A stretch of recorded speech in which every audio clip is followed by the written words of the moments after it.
Well, hello everybody. Welcome back to the channel, Reading Ideas. I think I've got a good one for you today. Okay, so one of my favourite writers is Ernest Hemingway. Absolutely fabulous writer, become an absolute classic.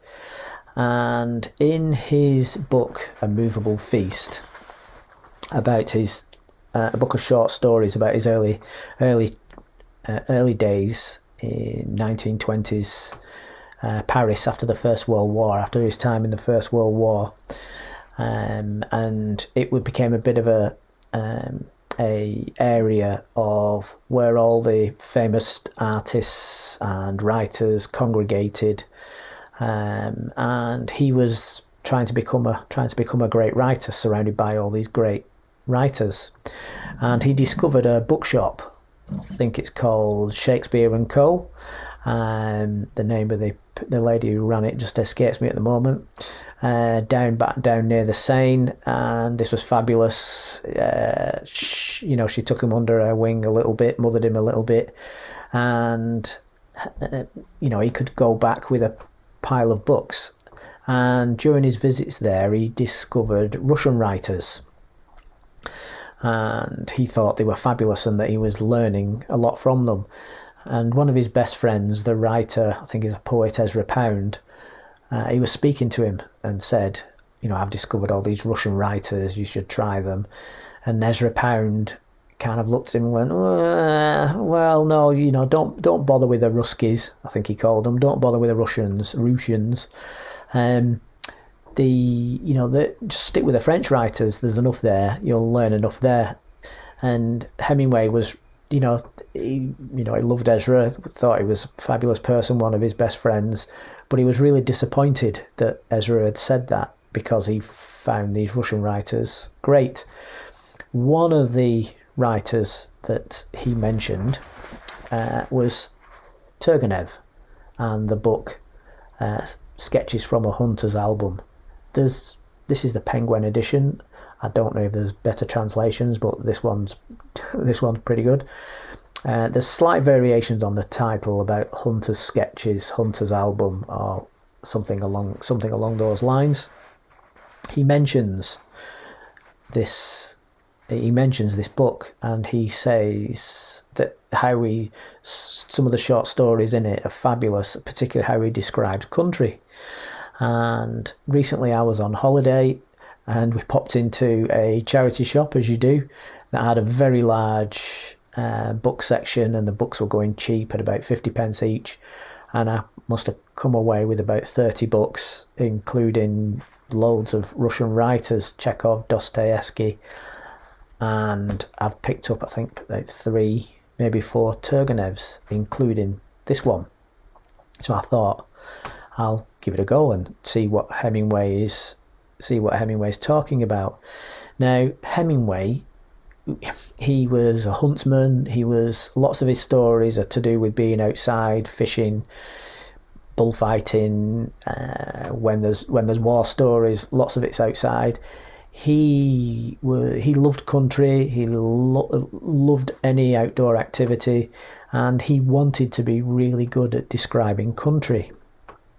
Again, I think it's in the same book, A Moveable Feast. He talks about visiting the museums in Paris and staring at Cezanne paintings for ages, and saying that he wanted to be able to write about country and landscapes the way that Cezanne painted them. And you can see when Hemingway writes country, it's almost he's trying to do broad brush strokes and give you a bit of an impression of country.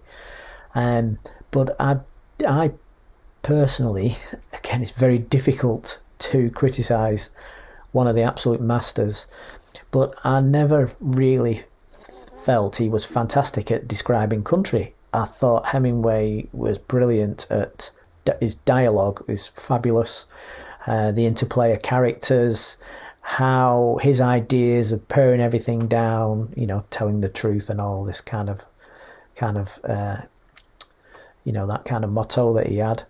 But and leaving things out and leaving it as the unsaid background, I just thought, his interplay of characters was absolutely fabulous. And when it came to country, I knew he wanted to be really good, so I kept trying to read it, wishing him along. But sometimes my mind would wander. So it was interesting, having that all as the background, picking up this Turgenev, written in about 1840s, and thinking, well, Hemingway says he's good at writing country. Let's see what this guy's about. So I'm going to read to you. It's just over a page. It just goes over onto the next page. One page from one of the short stories on Turgenev describing country, and I think it could be one of the best pages of writing I've ever read. So with that giant introduction, well, I'm going to read you a page. So if you don't want to listen to a page of Turgenev, don't want a spoiler, then you can jump forward. But yeah, so we'll give it a go. So this is from the second story, Yermolov and the Miller's Wife.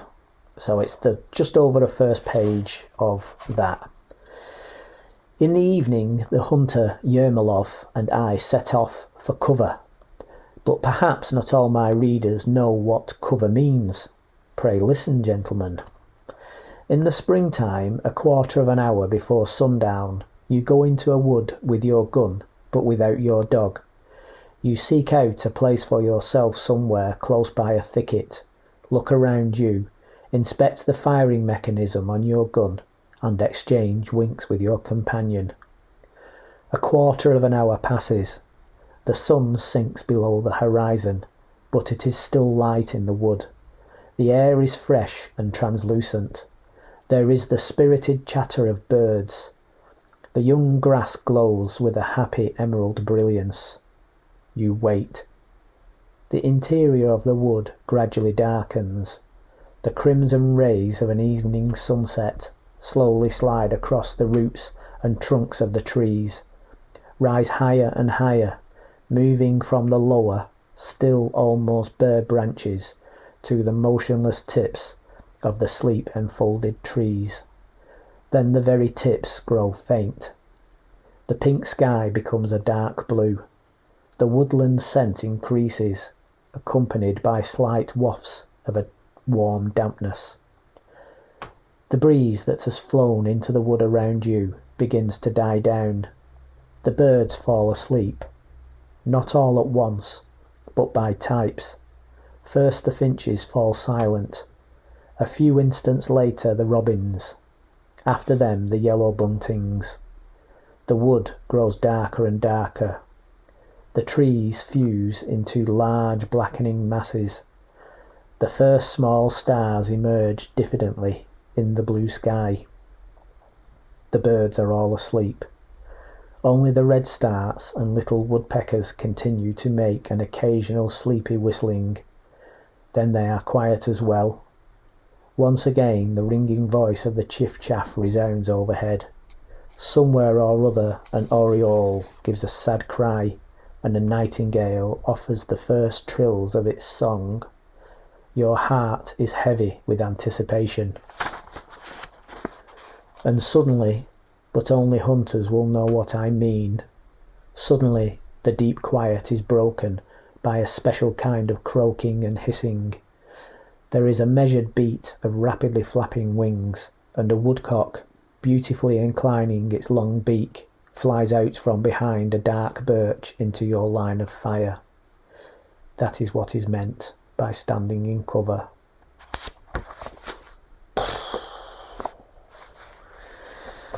So, I mean, yeah, I think that's absolutely fabulous writing.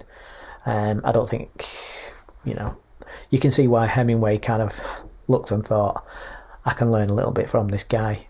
So that's Turgenev in 1840.